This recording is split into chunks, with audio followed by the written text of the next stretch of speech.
आप सभी को हमारी तरफ से लाल सलाम। सर, सबसे पहले मैं आज इस डायस से अपने पार्टी के साथी और अपने यूसुफपुर के साथियों को धन्यवाद देना चाहता हूं कि जैसा उन्होंने अपनी छोटी सी चुनाव हुआ था कोऑपरेटिव का, उन्होंने कुत्ता का कितना अच्छा प्रचार किया कि पूरे डिवीजन में ये समझ में आ गया कि राष्ट्रीय का पीडीआई है क्या। इसके लिए मैं दोबारा धन्यवाद देता हूँ। आगे कड़ी में सर हम अपने ब्रांचों में अगर पीडीआई की तरफ से कोई कॉल दिया जाता है तो वहाँ गेट पे प्रदर्शन नहीं होता है, वीडियोस तमाम जगह के आते हैं, लेकिन बहुत जगह नहीं होता है। ये नहीं होना चाहिए, होना चाहिए। मैं मंडल में भी देखता हूँ, मंडली इकाई को भी यहाँ कहना चाहूँगा, 3 ब्रांचेज हैं, मंडल कार्यालय है, गेट पे जब भी कोई प्रदर्शन होता है तो अपेक्षाकृत बहुत कम परसेंटेज होता है। ये नहीं होना चाहिए। इतना 3 ब्रांच और मंडल कार्यालय होते हुए गेट पे जो यहाँ उपस्थिति दिखाई देती है उससे अच्छी उपस्थिति किसी ब्रांचों में दिखाई दे जाती है। तो ये सब चीजें जो कहीं सक्रियता में कमी आ रही है, ये इन चीजों में जो है थोड़ा सा सुधार होना चाहिए। और बाकी सब कुछ तो सही चल रहा है, बस संगठन के मतलब पे इसी पे बात हमारा रखना था कि जब गेट पे प्रदर्शन हो, आप अपनी पूरी संख्या में उपस्थित हो, क्योंकि ये सूचनाएं मैनेजमेंट के पास दी जाती है, कहीं हमारी निष्क्रियता उनको मजबूती देती है। हम अगर सक्रिय हैं और तमाम साथी जो है गेट पे आके नारे लगा रहे हैं, या हमारे हड़ताल का जो परसेंटेज जाता है, या हमारा जो बीच में माहवार मीटिंग होता है, मीटिंग जरूर करिए साहब, शाखाओं में मीटिंग जरूर करिए, ना हर महीने हो पा रहा 2 महीने में करिए, और मीटिंग में उपस्थिति हो। ये सब चीजें मैनेजमेंट को जो है आपका जो महत्व बताता रहता है कि संगठन जो जागरूक है और मजबूती के साथ खड़ा हुआ है। इतना ही भय काफी है उनके लिए। ये सब चीजें जब रुकती हैं तो उधर से मजबूती होना चालू हो जाती है। अगर हम थोड़ा सा अपना कदम पीछे करते हैं, अपनी निष्क्रियता दिखाते हैं, तो वो सक्रिय होना शुरू हो जाते हैं। तो ये सारी चीजें जो है ये सब होना चाहिए। और सर्वोपरि आदरणीय महामंत्री जी एवं समस्त शाखाओं से आए हमारे बहादुर साथियों, मैंने बहादुर साथियों इसलिए कहा क्योंकि मंजिलें बहादुरी का इस्तेकबाल करती हैं, मंजिलें बहादुरी का इस्तेकबाल करती हैं। उस दिनों को तो रास्तों का खौफ भी मार दिया। जैसा कि आप जानते हैं, मैं पंकज कुमार गुप्ता, मड़ुआड़ी का यूनिट सेक्रेटरी और आपका ज्वाइंट सेक्रेटरी। अगर पीडीआईए को कोई आदर्श ब्रांच का पैमाना बनाना हो तो एक मड़ुआड़ी ब्रांच जो इनके हर कसौटी पर खड़ा है। इसमें बहुत ज्यादा समय नहीं दूंगा। जितने भी पैमाने सब में 100 में 100 है। समस्या रहित ब्रांच है, हम ही लोग को वहाँ समस्या है, तो इसलिए मड़ुआड़ी पे कुछ ऐसा विशेष नहीं है।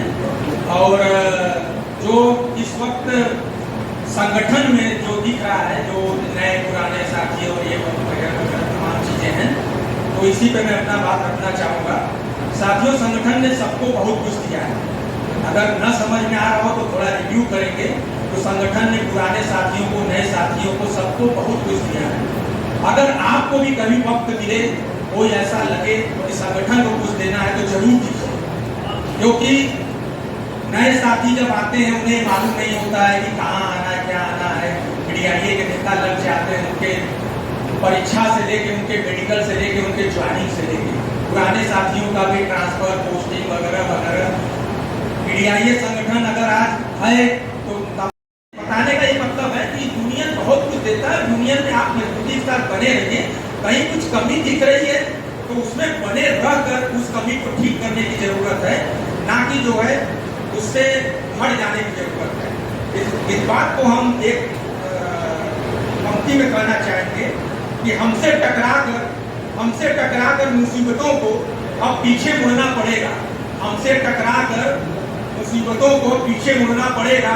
झुकाएंगे आसमान, चाहे आसमान से ऊंचा होना पड़ेगा। झुकाएंगे आसमान, चाहे आसमान से ऊंचा होना पड़ेगा। साथियों, मेरा यही कहना है आप सबसे कि आप सब संगठन को मजबूती प्रदान करिए। नए पुराने साथी सब मिल के, कहीं अनुभव है तो कहीं ऊर्जा है, वो सबने बताया, दोनों की जरूरत है, अनुभव की भी जरूरत है, ऊर्जा की जरूरत है। संगठन में बने रहिए, संगठन को मजबूती बनाए रखिए और जो अनुशासन उसका पालन करिए और अपने नेताओं को मजबूत करिए। इधर उधर की बातों छोड़ दीजिए, मैं अपनी बात समाप्त करूंगा अपने ही अंदाज में। अब हवाएं ही करेंगी रोशनी का फैसला, अब हवाएं ही करेंगी रोशनी का फैसला। जिस दिए में जान होगा वो दिया रह जाएगा। धन्यवाद। बहुत बहुत बढ़िया, बहुत बढ़िया। आपके बातों से जरूर ऊर्जा का संचार हुआ। और बताऊंगा मेरे साथ एक मतलब कि एक अच्छी ठीक ठाक घटना थी, लेकिन वो मैं इलाहाबाद में ज्वाइंट सेक्रेटरी हुआ करता था मंडल का, और हरियाणा में यूनिट सेक्रेटरी हुआ करता था। विजय चतुर्वेदी जी वहाँ मौजूद थे। ट्रांसफर पोस्टिंग को लेकर हमारी ज्वाइंट सेक्रेटरी से तकरार होती थी। जो इलाहाबाद के ज्वाइंट सेक्रेटरीज थे उनसे ट्रांसफर पोस्टिंग को लेकर तकरार होती थी। मैं कुछ नियम के अनुसार चलना चाहता था, कुछ लोग नियम को थोड़ा सा साइड में रखना चाहते थे। इन सब चीज़ों को लेकर थोड़ा सा मनभेद था। लेकिन एक वक्त ऐसा आया जबकि मैं हड़िया से अप डाउन करने लगा वाराणसी, तो मैंने जो है नैतिकता के आधार पे मैंने ज्वाइंट सेक्रेटरी का पद जो है छोड़ा। कि कुछ संडे को मीटिंग होती थी इलाहाबाद में, तो मैं संडे को नहीं जा पाता था 6 दिन अप डाउन करने के बाद। तो मैंने कहा कि मैं चूंकि संडे को मीटिंग में नहीं आ पाऊंगा तो मेरा ज्वाइंट सेक्रेटरी पद पे बने रहना ये ठीक नहीं है। लेकिन मैं हड़िया का यूनिट सेक्रेटरी बना था।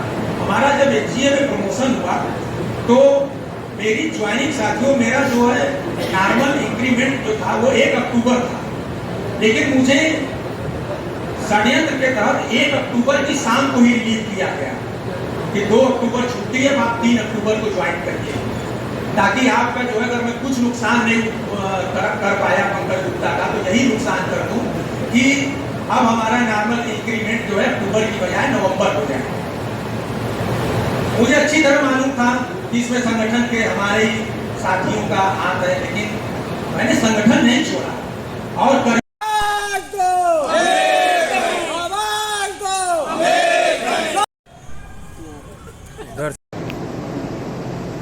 अमित सिंह जी अभी जो भाषा का प्रयोग किए, बढ़िया बढ़िया, ये सब चीजें पर अध्यक्ष जी को नोट करना चाहिए। ये सदन है, मर्यादा होनी चाहिए।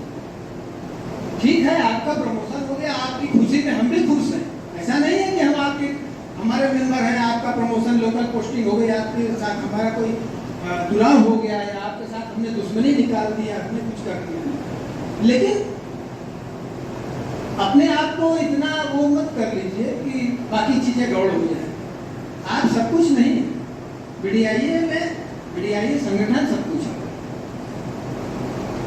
हो चाहे AIA हो, चाहे LIC हो, चाहे जो भी हो। नए साथी अभी गए हैं, 2002 बैच है, 2020 तक 1 सितंबर को हम अपने संस्थान का आविर्भाव, उस दरमियान जो सबसे बड़ा चैलेंज हमारे सामने था, नया व्यवसाय करने से ज्यादा चैलेंज हमको मिला था मृत्यु दवा का भुगतान करने का। तो इस परिप्रेक्ष्य में हमारी शाखा ने काफी अच्छा प्रदर्शन किया है और जहाँ तक मुझे जानकारी है लगभग 95 से 100% के बीच में दावा का भुगतान कर किया गया था। तो ये हमारी एक ऐसी संस्था है और उस संस्था में जो हमारा एक संगठन है, इनकी सोच ही कुछ अलग तरह की है। ये केवल मुनाफा के चक्कर में नहीं रहती कि जहाँ हमको मुनाफा मिले, जहाँ हमको राजनीतिक लाभ मिले, उस तरह का काम हम करें। हम ऐसा काम करते हैं जिससे, क्योंकि ये सामाजिक संगठन है, इसमें नो लॉस नो प्रॉफिट का हम लोग हिसाब रखते हैं कि उस नो लॉस नो प्रॉफिट से जो भी थोड़ा बहुत हमारा बचता है उसको हम अपने परिवार के लोगों में बांट देते हैं। परिवार में हम कर्मचारी भी हैं, हमारे अभिकर्तागण भी है, हमारे पॉलिसी होल्डर भी है, ये हमारा पूरा एक परिवार है। केवल ये 1 लाख जो विरोध की आवाज को सुनती है, आज की सरकार ये विरोध की आवाज भी सुनना बंद करती है। सागर ने कहा कि क्या नाम से इस सरकार ने दूसरा काम किया कि सबको खांचों में बांटना शुरू कर दिया कि क्या नाम से राजपूत हो, आप पंडित हो, आप, उसके बाद भी अगर नहीं हुआ तो धर्म मुस्लिम हो, हमें मुस्लिम्स का वो नहीं चाहिए। अभी आपके जो सत्ता के हुक्मरान हैं उन्हें उस मणिपुर से कोई चिंता नहीं है, वहां आग लगी हुई है। क्यों वहाँ क्या नाम से उन्हीं के लगाई है। वहाँ पर क्या नाम से एक मैतेई कम्युनिटी है, एक कुकी कम्युनिटी है और एक नागा कम्युनिटी। ये 3 कम्युनिटीज हैं। उसमें से कुकी कम्युनिटी और नागा कम्युनिटीज को शेड्यूल ट्राइब का दर्जा प्राप्त है, क्योंकि वो वहाँ पर पहले से जंगलों में और पहाड़ों पर रहते आए हैं। स्तर पर भी इस सरकार का विरोध करना है, नीतिगत स्तर पर भी विरोध करना है, क्यों? थोड़ा सा दूसरे परिप्रेक्ष्य में सोचिए। जो हमारे नए साथी 2020 के अभी उनका परिवार बन रहा होगा, कुछ का बन गया होगा। 2009 के 2011 के बहुत से साथियों का परिवार होगा, बच्चे बड़े होंगे, पढ़ रहे होंगे। आप सोचिए, आप भी पढ़े हैं। एक ऐसी व्यवस्था की आलोचना, एक नैरेटिव के चलते हम एक व्यवस्था को बदल डालते हैं तथाकथित एक भ्रष्टाचार के मुद्दे पर, और आज हम जरा भी जागरूक नहीं, जरा भी नहीं सोच रहे हैं। उसी व्यवस्था से हो कि आप निकले हैं। आप यह सोचिए कि आपका बच्चा कल की तारीख में नई एजुकेशन पॉलिसी से जो चीजें हो रही हैं, प्राइमरी और सेकेंडरी लेवल पर आपका बच्चा पढ़ेगा, वो डार्विन का सिद्धांत नहीं पढ़ेगा, क्या बायोलॉजी पढ़ेगा, पीरियडिक टेबल नहीं पढ़ेगा, क्या केमिस्ट्री पढ़ेगा, उसके ज्ञान का स्तर क्या होगा, और कल की तारीख में जब उससे आगे वो जाएगा तो वो वर्ल्ड लेवल पर compete करने के लिए कहाँ खड़ा होगा। अपने विचार को उस जगह ले जाइए, तब आपको समझ में आएगा कि सरकार की नीतियों का विरोध करना क्यों जरूरी है। हम उस स्थिति में हैं कि हम 4 लोगों को इन्फ्लुएंस कर सकते हैं। ये नहीं हो सकता कि हम जो है कि बाहर भाजपा के समर्थक रहे, एलआईसी में आइए भी सिपाही बने रहे, नहीं संभव है आज की परिस्थिति में। अपने को सोचिए, बदलिए कि क्यों हमें आइए कहीं सिपाही बन के इस बड़ी लड़ाई में अपने को साथ जोड़ना है। क्योंकि वो आज जो चीज कंप्रोमाइज होने की स्थिति में है, जो चीज हम गंवाने की स्थिति में, वो खाली हम नहीं है, हमारा कल है, और हमारा ही कल नहीं, हमारे अगले जनरेशन का भी कल है, हमारे बच्चों का भविष्य है। इसलिए हमें सोचना है। खैर, उसके बाद उसी परिप्रेक्ष्य में आप जब यहाँ पर आते हैं, एलआईसी के अंदर विनोद बाबू ने बहुत सी चीजें की, बहुत सी बातें कही। नए पुराने का झगड़ा है, झगड़ा तो है भाई। झगड़ा इसलिए है कि दूसरे के जूते में। आदरणीय अध्यक्ष और सर्वोपरि आदरणीय महामंत्री जी एवं समस्त शाखाओं से आए हमारे बहादुर साथियों, मैंने बहादुर साथियों इसलिए कहा क्योंकि मंजिलें बहादुरी का इस्तेमाल करती हैं, मंजिलें बहादुरी का इस्तेमाल करती हैं। उस दिनों को तो रास्तों का खौफ ही मार दिया करता है। जैसा कि आप जानते हैं, मैं पंकज कुमार गुप्ता, मड़ुआरी का यूनिट सेक्रेटरी और आपका ज्वाइंट सेक्रेटरी। अगर पीडीआईए को कोई आदर्श ब्रांच का पैमाना बनाना हो तो एक मड़ुआरी ब्रांच है, जो इनके हर कसौटी पर खड़ा है। इसमें बहुत ज्यादा समय नहीं लूंगा। जितने भी पैमाने सब में 100 में 100 है। समस्या रहित ब्रांच है, हम ही लोग खुद वहाँ समस्या है, तो इसलिए मड़ुआरी पे कुछ ऐसा विशेष नहीं है। और जो इस वक्त संगठन में जो दिख रहा है, जो नए पुराने साथी और ये वगैरह तमाम चीजें हैं, तो इसी पे मैं अपना बात रखना चाहूंगा। साथियों, संगठन ने सबको बहुत कुछ दिया है।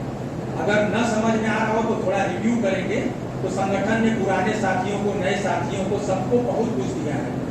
अगर आपको भी कभी वक्त मिले, कोई ऐसा लगे कि संगठन को कुछ देना है तो जरूर दीजिए, क्योंकि नए साथी जब आते हैं उन्हें मालूम नहीं होता है कि कहाँ आना है, क्या आना है।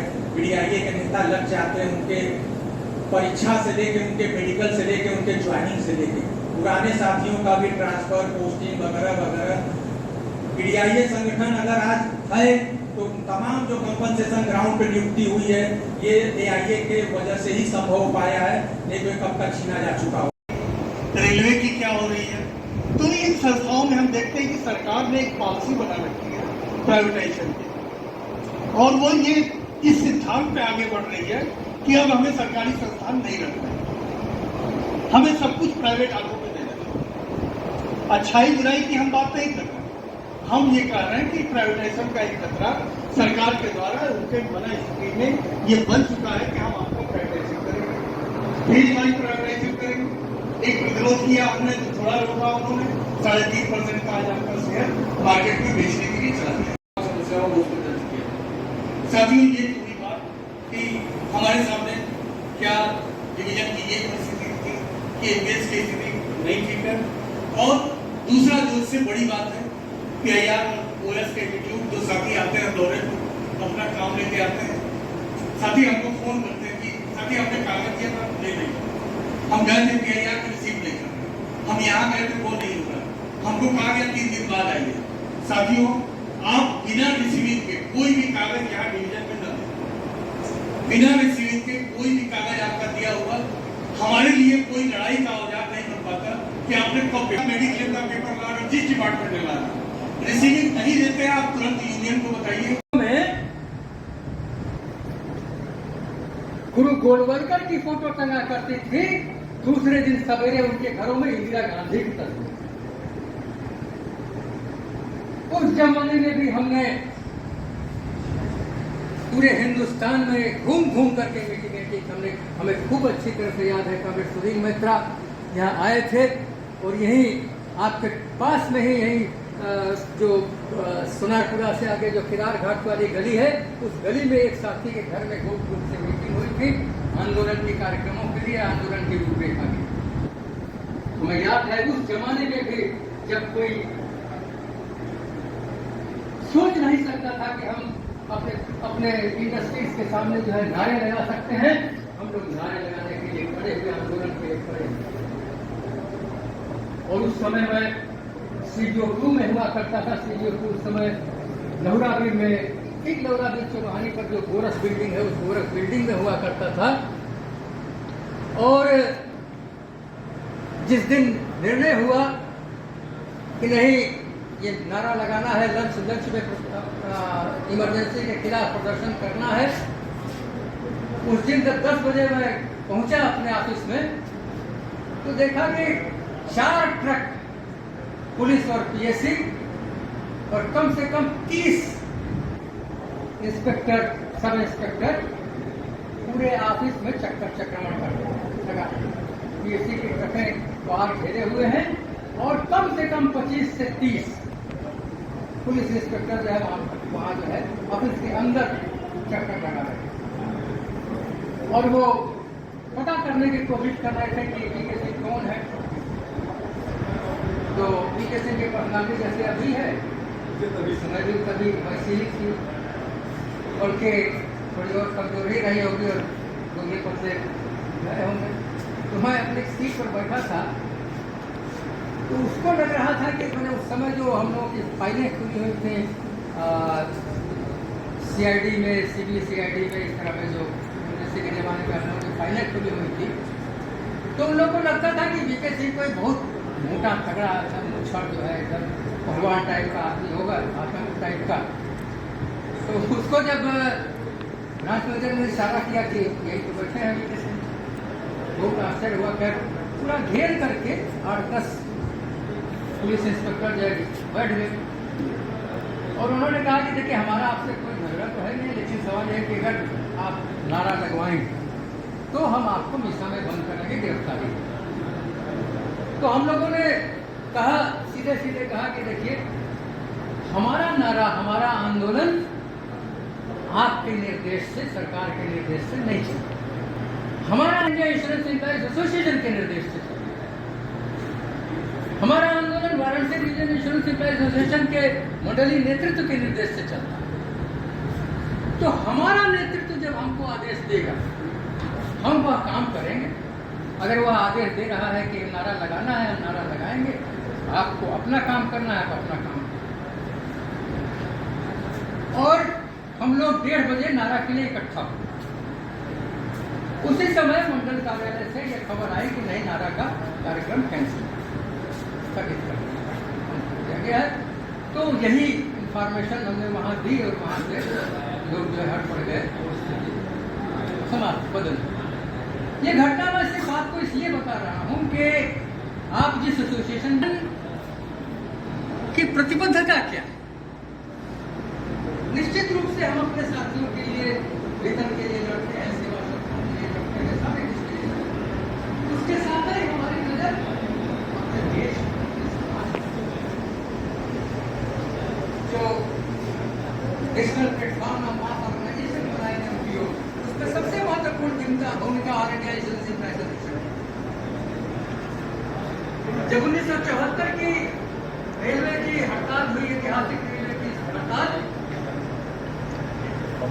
उस हड़ताल में सबसे आगे बढ़ करके रेलवे कर्मचारियों का समर्थन ऑल इंडिया एसोसिएशन एसोसिएशन। और मुझे खूब याद है उस हड़ताल के समर्थन के लिए कि सिर्फ बनारस का फाइनेंशियल इंडस्ट्री का, चाहे वो बैंक हो या कोई भी हो, जो इस बात का दावा कर सके कि उसने कभी भी घाटे पर वो नहीं रहा। हमारा उद्योग, हिंदुस्तान में कोई ऐसा उद्योग नहीं है बीमा बैंकिंग सहित जहां पर कि भ्रष्टाचार का बोलबाला नहीं। लेकिन ऑल इंडिया इंश्योरेंस के नेतृत्व में हम ये दावा कर सकते हैं और पूरे साहस के साथ और पूरे गर्व के साथ दावा कर सकते हैं कि इन 1956 से लेकर के आज तक एकाध अपवादों को, गिने चुने अपवादों को छोड़ दिया जाए तो life insurance corporation of India की इंडस्ट्री हमेशा हर कदम पर भ्रष्टाचार से मुक्त रहे। हम ये वादा कर सकते हैं, हम ये दिखा सकते हैं हिंदुस्तान को ही नहीं पूरी दुनिया को कि एक छोटे से उद्योग के रूप में हमने जो शुरू किया था, आज हिंदुस्तान का ही सबसे बड़ा प्रीमियर इंस्टीट्यूशन नहीं है फाइनेंशियल, बल्कि एशिया की सबसे बड़ी फाइनेंशियल कंपनी। हम ये दावा कर सकते हैं, हम ये दावा कर सकते हैं all India insurance employees association के नेतृत्व में कि हिंदुस्तान का कोई उद्योग ऐसा नहीं, चाहे वो बैंक, बिजली हो, चाहे वो सड़क हो, चाहे वो परिवहन हो, चाहे वो रेल हो, कोई भी उद्योग ऐसा नहीं है जिसमें life insurance corporation of India का पैसा नहीं लगा। इसलिए हम ये दावा कर सकते हैं कि इस देश को बनाने में सबसे ज्यादा योगदान हमने दिया, और वो योगदान किसकी बदौलत? All India insurance employees association की। और इसलिए जो हमने लड़ाई शुरू की और जो पूरे वाराणसी मंडल के इश्यूज है उसमें प्रबंधन का क्या रूप है, किस तरीके से प्रबंधन उस पर काम कर रही है, हम लोगों का क्या स्टेप उठा है, ये हम आपसे बीच करना चाह रहे हैं। साथियों, जो मंडल कार्य